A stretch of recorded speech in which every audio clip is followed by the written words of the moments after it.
నమస్తే, welcome to our channel. నేను మిషాల్ని. YCP MLC Duvvada శ్రీనివాస్ని ఆ పార్టీ నుండి సస్పెండ్ చేశారు మాజీ సీఎం జగన్మోహన్ రెడ్డి. అసలు ఎందుకు సస్పెండ్ చేశారు, ఆ తర్వాత దానికి కారణాలు ఏంటి, ఆ పరిణామాలు ఎలా ఉండబోతున్నాయి, తర్వాత ఆయన ఏమన్నా పార్టీలో జాయిన్ అయిపోతున్నారా, ఇలాంటి సందేశాలు చాలా అనుమానాలకు దారితీస్తుంది. అయితే దీని మీద పూర్తిగా విశ్లేషించడానికి మనతో పాటు స్టూడియోలో ఉన్నారు సీనియర్ జర్నలిస్ట్ దుర్గా కుమార్ గారు ఉన్నారు. వారిని అడిగి కొన్ని విషయాలు మనం తెలుసుకుందాం. నమస్కారం సార్. నమస్కారం శాలిని, మన వీక్షకులు. Sir, YCP MLC Duvvada Srinivas గారిని ఆ పార్టీ నుండి సడన్ గా సస్పెండ్ చేశారు మాజీ సీఎం జగన్మోహన్ రెడ్డి.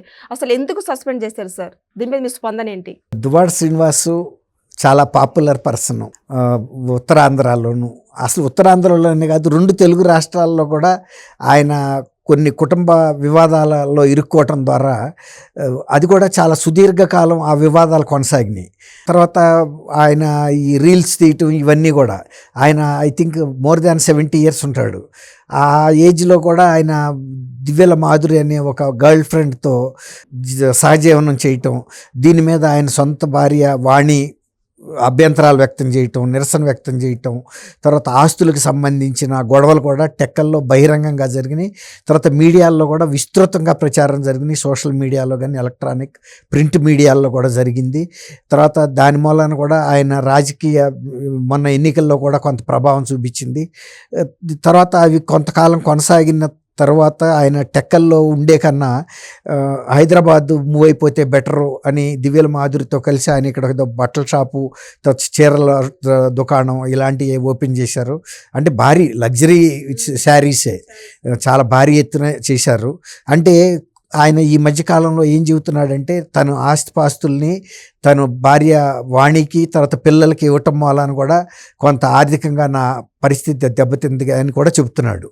అంటే ఒకప్పుడు ఒక స్థాయిలో ఉన్నప్పుడు మళ్ళీ అంత ఆస్తి సమకూర్చుకోవాలని ఎవరైనా ప్రయత్నించడం సహజం. ఇప్పుడు ఆ ప్రయత్నంలో భాగంగా ఆయన టెక్కల్లో ఉండి వ్యాపారాలు చేయలేడు. తర్వాత మైన్స్ అవి ఉన్నాయి ఆయనకి, గ్రానైట్ క్వారీస్ అలాంటివి. ఇప్పుడు అవి కూడా కొన్ని వాణి గారికి వెళ్ళిపోయినట్టు ఉన్నాయి. తర్వాత ఇప్పుడు వాళ్ళ గవర్నమెంట్ కూడా లేదు. ఇలాంటి మైనింగ్ చేస్తే కూడా ఈ గతంలో అంతా ఇష్టానుసారంగా చేయటానికి అధికారం, అంటే పర్మిషన్ లేని గన్లు కూడా ఉండుంటాయి కొన్ని. ఇప్పుడు ప్రభుత్వం నిబంధనల ప్రకారం చేయాలంటే కూడా అంత లాభసాటిగా ఉండదు, అనుకూలంగా ఉండదు. కాబట్టి ఆయన హైదరాబాద్కు మూవ్ అయ్యాడు. పార్టీ మీద కూడా ఆయన శ్రద్ధ పట్టట్లేదనే ఒక మిషే.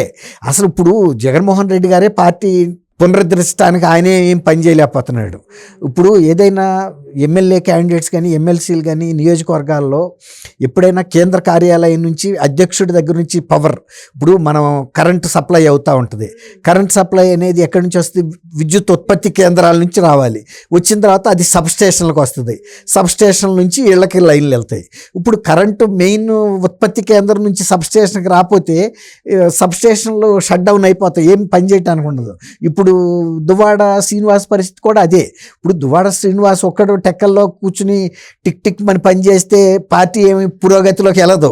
కాబట్టి అసలు సాటి నుంచి పవర్ రావట్లేదు కాబట్టి ఆయన కూడా వెయిట్ అండ్ సీ అన్నట్టు చూస్తున్నాడు. ఈ టైం ఇక్కడ వేస్ట్ చేసుకునే బదులు నేను దువ్వాడ మాధురితో గడిపినట్టు ఉంటుంది, తర్వాత ఈ వివాదాలకు దూరంగా ఉన్నట్టు ఉంటుంది, కొంత మానసిక ప్రశాంతత ఉంటుంది. ఎందుకంటే ఆయన కొంత మానసిక ఒత్తిడికి గురయ్యాడు, తీవ్రమైన ఒత్తిడికి గురయ్యాడు. ఎవరికైనా కూడా కుటుంబంలో నుంచి అలాంటి సంఘటన జరిగినప్పుడు తట్టుకోవటం బహు కష్టం. పైకి ఆయన ఎంత బ్రేవ్ ఫేస్ పెట్టినా కూడా అంతర్గతంగా నేను చిన్నాళ్ళ ముందు పెద్దాళ్ళ ముందు నియోజకవర్గంలో నా ప్రత్యర్థుల ముందు ఇంత పలసబడిపోయింది నా పరువు అనేది ఉంటుంది కదమ్మా. కుటుంబ వ్యవహారం కదా.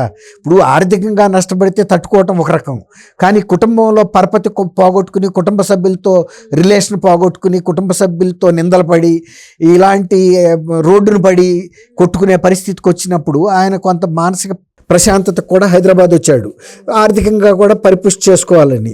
ఇప్పుడు వాళ్ళకి ఏంటంటే ఒక అతన్ని పెట్టారు అక్కడ ఇన్ఛార్జి శ్రీనివాస్ని, పేరాడ శ్రీనివాస్ అని. ఆయనకి సహకరించట్లేదని ఫిర్యాదులు అందినాయి అని చెబుతున్నారు. ఇప్పుడు ఎక్కడన్నా నియోజకవర్గంలో కానీ జిల్లాల్లో కానీ వైఎస్ఆర్సీపీ యాక్టివిటీ జరుగుతుందా? మొన్న ఫీజు 4 అని ఒక ప్రోగ్రాం పెడితేనే ఎవరు రాలేదు. తర్వాత ఆయన జనవరిని పండగ వెళ్ళనివ్వండి నేను ప్రజల్లోకి వస్తానని చెప్పాడు. అక్కడ యలహంక ప్యాలెస్ నుంచి దాటలేదు, తాడేపల్లి ప్యాలెస్ నుంచి దాటి బయటకు రాలేకపోతున్నాడు.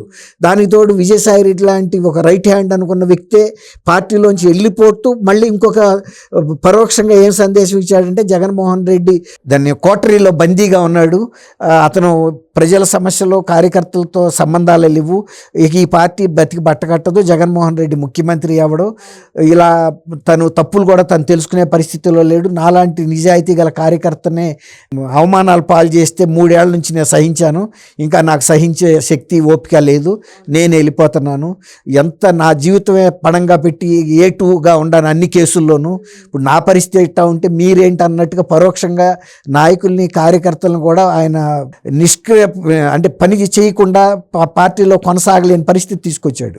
ఇలాంటప్పుడు శ్రీనివాస్ కూడా మరి టెక్కల్లో ఉండి ఏం చేయలేక హైదరాబాద్ వచ్చాడు. ఇప్పుడు ఎవడైతే ఉందలేక ఎట్టాగు శ్రీనివాస్కి పార్టీలో తనేదో ఇంకా ఉన్నత పదవులకు వెళ్తాను కానీ పార్టీ అక్కడ గెలుస్తాను కానీ ఆశ అతనికి లేదు. ఎందుకంటే అతను అనుభవం లేని వ్యక్తి కాదు, పార్టీలో చిన్న క్యాడర్ నుంచి పెరుగుతూ వచ్చిన వ్యక్తే, క్యాడర్తో మంచి సంబంధాలు కూడా ఉన్నాయి, వ్యక్తిగతంగా ఆయనకు కొన్ని బలహీనతలు ఉంటే ఉండొచ్చు, కానీ పార్టీ పరంగా జగన్మోహన్ రెడ్డి పట్ల విశ్వాసంలో అనుమానించాల్సిన అవసరం లేదు. కానీ ఇవాళ పార్టీ పరిస్థితే బాగాలేదు, ఇక ఇది కోలుకోదని తెలుసుకున్న తర్వాత అతను బయటకు వచ్చాడు. ఇవాళ ఈ సస్పెన్షన్తో శ్రీనివాస్కి జరిగే నష్టమేం లేదు, శ్రీనివాస్ నెత్తిన పాలు పోసినట్టు అయింది. ఇంకా సస్పెండ్ చేయడం ద్వారా ఇంకా మొత్తం టయాన్ని ఆయన తన సొంతానికి ఉపయోగించుకుంటాడు, వ్యాపారానికి ఉపయోగించుకుంటాడు, కొంత మానసికంగా ప్రశాంతంగా ఉంటాడు. ఎట్టాగూ ఇన్ఛార్జి అతనికి పేరాడ శ్రీనివాస్ని పెట్టినప్పుడే అతనికి అక్కడ పలుకుబడి లేనట్టే, అంతే కదా. రేపు టికెట్ ఇచ్చినా పేరాడ శ్రీనివాస్కి ఇస్తారు కానీ ఇతనికి ఇస్తారనే ఆశ అయితే లేదు. కాబట్టి దువ్వాడ శ్రీనివాస్కి జరిగే పెద్ద నష్టం అయితే ఉంటుందని అయితే నేను అనుకోవట్లేదు. మన ఇటీవల చూసుకుంటే దువ్వాడ శ్రీనివాస్కి డాక్టర్ రేట్ కూడా ఇచ్చారు సార్, డాక్టర్ రేట్ పట్టా కూడా ఇచ్చారు. అయితే ఈ నేపథ్యంలో ఆయన వేరే అంటే పార్టీలోకి జాయిన్ అవుతారా, అసలు జాయిన్ అవ్వరా ఏంటి సార్ దీన్ని? ఆ డాక్టరేట్ని చూసి ఏ రాజకీయ పార్టీ ఆహ్వానించి అయితే టికెట్ ఇవ్వదు, చేర్చుకోదు. ఎందుకంటే అటువంటి డాక్టరేట్లు నీకు నాకు కూడా వస్తాయి, కొంచెం డబ్బు ఇచ్చేస్తే వాళ్ళకి ఇచ్చేస్తారు అంతే తప్ప అదేమి ఈయన వెళ్ళి పరిశోధనలు చేసి సాధించుకున్నది ఏం లేదు.